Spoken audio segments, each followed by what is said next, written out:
ఇక్కడ ఏం చేస్తారంటే నేను 2-3 వీడియోలు చూసాను. లోకేష్ అనే ఒక చిన్న వీడియో పెడతాడండి. లోకేష్ గారు నమస్కారం అండి, నేను ఇక్కడ ఉండిపోయానండి, ఇగో చూడండి ఇక్కడ ఎవరు లేరు, నేను ఒక్కడనే ఉండిపోయాను, మీరు తీసుకెళ్ళిపోండి ఇండియాకి, అలా పెడుతుంటారు వీడియోస్. ఏంటంటారు సార్ అది? అవి కోటికి ఒకరికి జరుగుతుందండి. కోటికి ఒకరికి జరుగుతుందండి.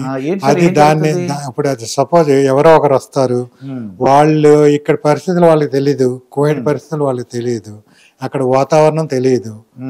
వాళ్ళు ఏమనుకుంటారు, ఇప్పుడు ఎవరో ఏజెంట్ ఏదో చెప్తాడు, నువ్వు అక్కడికి వెళ్ళావంటే కోటీశ్వరుడు అవ్వగలుగుతావు, అక్కడ జీతాలు ఎక్కువ ఇస్తారు, ఇక్కడ ఎందుకు కష్టపడతావు, నువ్వు అక్కడికి వెళ్ళిపో అంటారు. సరే నేను గొర్రెలు కాయటానికన్నా సరే నేను వెళ్ళిపోతాను అనుకుంటాడు. కానీ ఒంటెలు గొర్రెలు ఏదైనా కాయటానికి నేను రెడీ, సరే నన్ను ఎలాగోలా అని తీసుకుపోండి అంటారు. అక్కడ ఏంటంటే వాళ్ళు ఎవరైనా వస్తానంటే ఇన్వైట్ చేస్తారు. అయితే వాళ్ళకేంటంటే అక్కడ మాకు క్లైమేట్ మాకు అలవాటు అయిపోయింది. మేము 28 సంవత్సరాల నుంచి అక్కడ నేను ఉంటున్నాను కాబట్టి నాకు అలవాటు అయిపోయింది, పర్లేదు.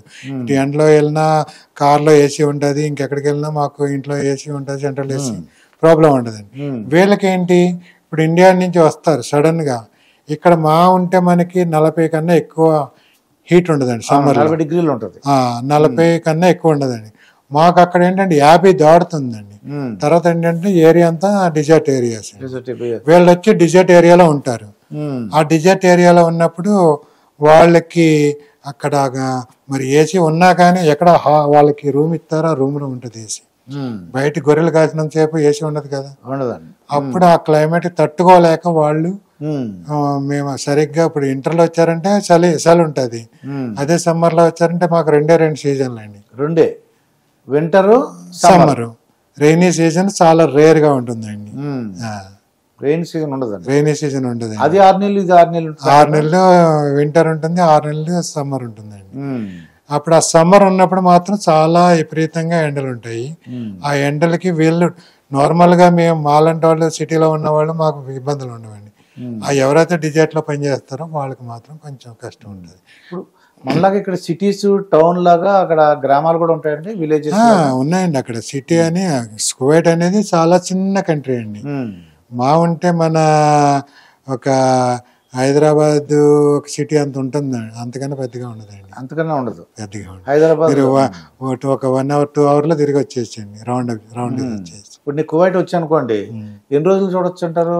మీరు 3-4 రోజులు ఉండొచ్చు, సరదాగా 3 రోజులు 4 రోజులు ఉంటే సరిపోతుంది. ఏమేమి చూడడానికి ఉన్నాయండి అక్కడ? చూడడానికి ఉన్నాయండి, అక్కడ మ్యూజియం ఉంది, ఇప్పుడు ఆక్వేరియం ఉంది, తర్వాత ఇప్పుడు పార్క్స్ ఉన్నాయి, అట్లాగే కువైట్ టవర్స్ అని, ట్విన్ టవర్స్ ఉన్నాయి, ఇప్పుడు అబ్రాజ్ టవర్స్ అని, అట్లాగే ఇప్పుడు లిబర్టీ టవర్ అని, అది ఇట్లాంటివి ఉన్నాయండి కొన్ని. ఇక మంచినీళ్ళు స్నానానికి ఎన్ని, ఎలా అండి వాళ్ళకి? మంచినీళ్ళు మాకు గవర్నమెంట్ ఏం చేసిందంటే అండి, మాకు వాళ్ళు ఇదొకటి మంచి పని చేసింది. మాకు ఎంత వాటర్ అయినా సరే సాల్ట్ వాటర్ని ప్యూరిఫై చేసి మాకు ఇస్తుంది. అవి తాగడానికి, వంట చేసుకుంటానికి అన్నిటికి ఉపయోగపడుతుంది. మన నీళ్ళ ఉంటాయండి. అయితే మేము తాగడానికి కొన్ని ఫిల్టర్స్ యూజ్ చేసి, మళ్ళీ రేర్గా ఆక్వాగార్డ్ ఇట్లాంటివి యూజ్ చేసి, తర్వాత వాటర్ బాటిల్ కూడా అమ్ముతున్నారు. అందరు కావాలనుకున్న వాళ్ళు అవి కొనుక్కుంటారు, లేకపోతే నార్మల్గా ప్రతి ఇంట్లో ఒక ఫిల్టర్ ఇల్లు వాళ్ళు ప్రొవైడ్ చేస్తారండి. అట్లాగే మున్సిపల్ ట్యాప్ వాటర్ లాగా ఎట్లాగా వాటర్ వస్తుందండి. ఆ వాటర్ సాల్ట్ వాటర్ ఎట్లాగా ఉండదండి, ప్యూర్ మన డ్రింకింగ్ పర్పస్. తర్వాత అక్కడ ఇంకో విషయం మీరు గుర్తించాలి, వాటర్కి ఏమి ఇబ్బంది లేకుండా మీకు రోడ్డు మీద కానీ అక్కడ కానీ ఇక్కడ కానీ ఈ కూలింగ్ వాటర్ బేస్ ఏర్పాటు చేస్తారండి. ఫ్రీజర్స్ మీరు ఎక్కడైనా సరే మీకు ఇంట్లో ఫ్రీజర్ లేదనుకోండి, సపోజ్ మీరు అక్కడ అవుట్ సైడ్ ఫ్రీజర్ దగ్గరికి వెళ్ళి మీరు వాటర్ పట్టుకుని మీరు ఇంటికి తీసుకెళ్ళచ్చు, ఫ్రీగా తీసుకెళ్ళచ్చు. ఇంట్లో వీధి కుళాయిలు ఉండే ఒకప్పుడు. ఇవి అట్లాగే ఇవి ఫిల్టరైజేషన్ అయ్యి మళ్ళీ మనకు వస్తాయి, కూలింగ్ అయ్యి వస్తాయి. దారే పోయే వాళ్ళు కావాలంటే ఆ నీళ్లు తాగొచ్చు. అట్లాగే ఫ్రిడ్జ్లు పెడతారండి అక్కడక్కడ. వాళ్ళ ఇంట్లో ఏమైనా మిగిలిపోతే తీసుకొచ్చి అక్కడ ఫ్రిడ్జ్లో పెడతారు. ఎవరన్నా రోడ్డు మీద అక్కడ ఏదైనా వర్క్ చేసే వాళ్ళు ఉంటారు, అలాంటి వాళ్ళు వాళ్ళకి ఆకలి తీసి తినొచ్చు. అట్లాంటి సదుపాయం ఉందన్నమాట. సదుపాయం ఉంది.